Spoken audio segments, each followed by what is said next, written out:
Nous sommes une vitrine digitale des activités du Temple des Nations. Retrouvez sur notre chaîne tous les jours des messages, des enseignements et des informations relatives aux différents thèmes des séminaires abordés au Temple des Nations Paris, Lyon, Yaoundé et Douala. Ne manquez pas de vous abonner sur notre chaîne YouTube en cliquant sur l'onglet rouge où est mentionné s'abonner à l'effet de recevoir des notifications à chaque moment qu'une nouvelle vidéo est mise en ligne. Partagez et commentez, Dieu vous bénira. Passez des merveilleux moments en compagnie de notre chaîne YouTube.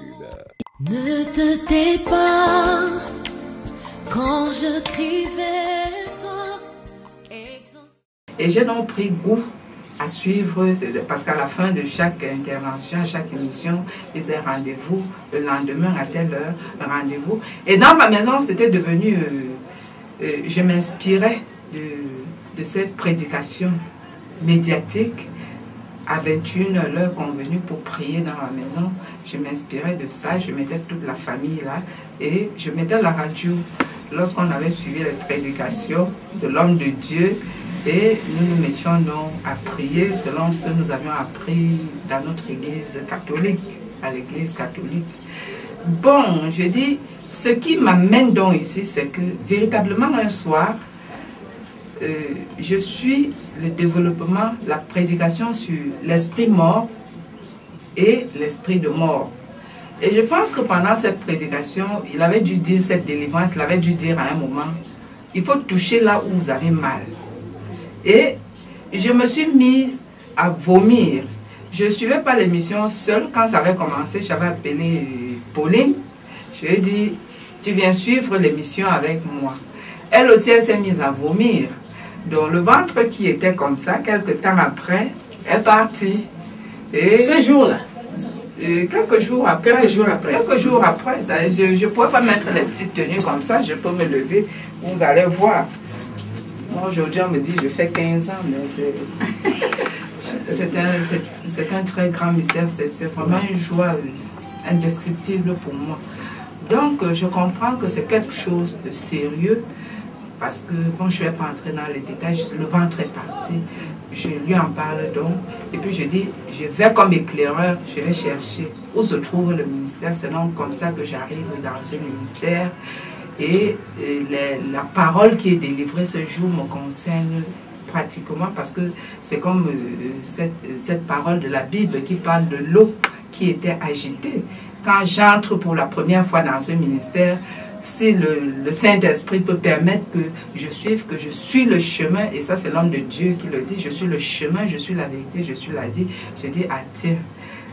Comme je me posais pas mal de questions, mais quand j'ai cette parole-là, ça me fixe et ça me rassure. Je dis, je suis sur le bon chemin. Moi, je ne recule pas. Et je voudrais rappeler, excuse-moi, je voudrais rappeler pour les téléspectateurs que cette parole, c'est pas la parole du docteur Charles Somba, c'est la parole de Jésus-Christ. Oui. Il a dit, je suis le chemin, la vérité et la vie. Oui, oui.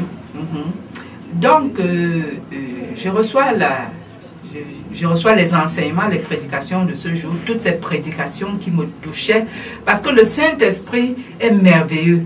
Dieu est merveilleux, il se révèle à qui le cherche. Yes. Après cette parole, je suis le chemin, je suis la vérité, je suis la vie, il va nous parler de Corneille. J'ai déjà dit ça, mais vraiment j'aime le dire, j'aime à le redire parce que je voudrais témoigner de la grandeur, de la bonté de Dieu dans ma vie.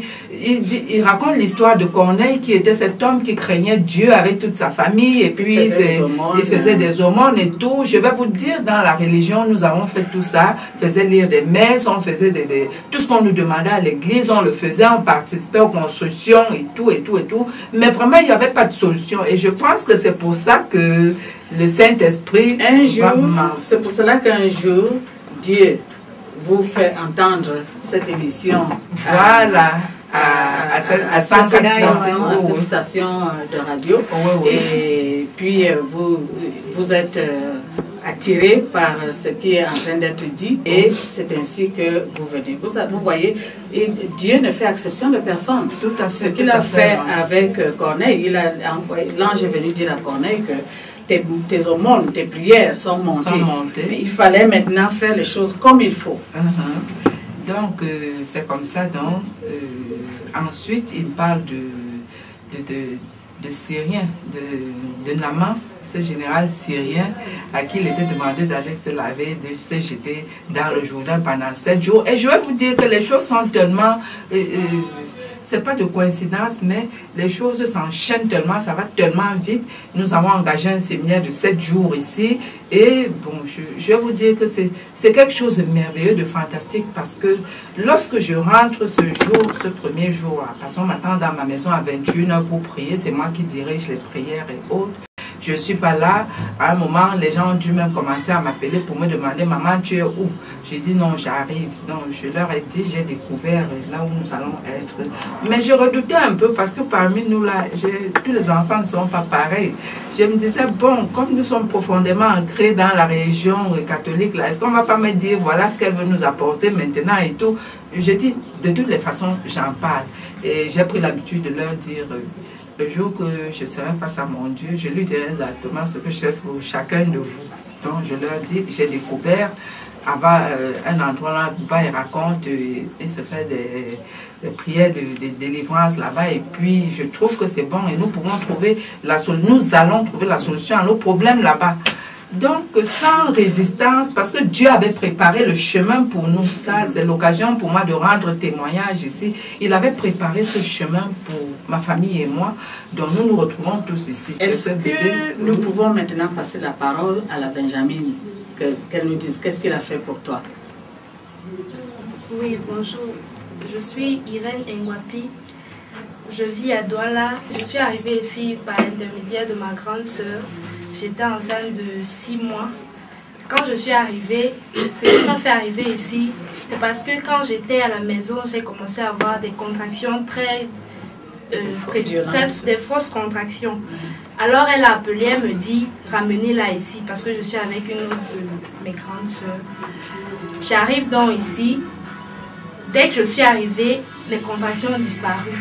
Comme on dit souvent, les primipares accouchent à 8 mois. Moi, j'ai accouché à 9 mois.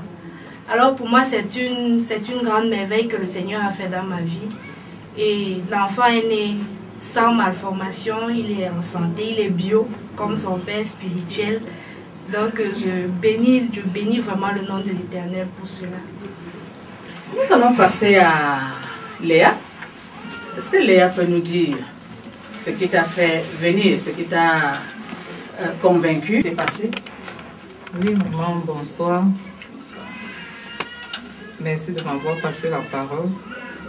Je suis Léa Ngwapi. J'arrive ici.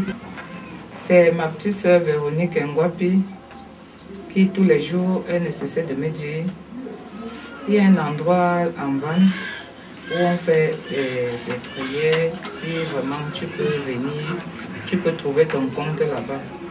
Et moi, dans mes habitudes, bon, j'aimais même aller à l'église, j'y allais rarement. Je me disais que même étant couché à la maison, on pouvait prier et trouver la solution à son problème. Bon, au début, moi, je ne m'intéressais pas du tout. Alors, chaque fois, elle ne manquait de me demander de venir découvrir. Alors, un jour, une soirée, je me décide à venir ici. Elle et moi, nous arrivons aussi aux environs de 18h30. Moi, j'arrive ici parce que j'avais tellement de problèmes. J'avais 116 kilos. Alors, et j'étais hyper tendue. Ma tension est même montée jusqu'à 26. Alors, j'arrive ici. Je suis la prédication les premiers jours.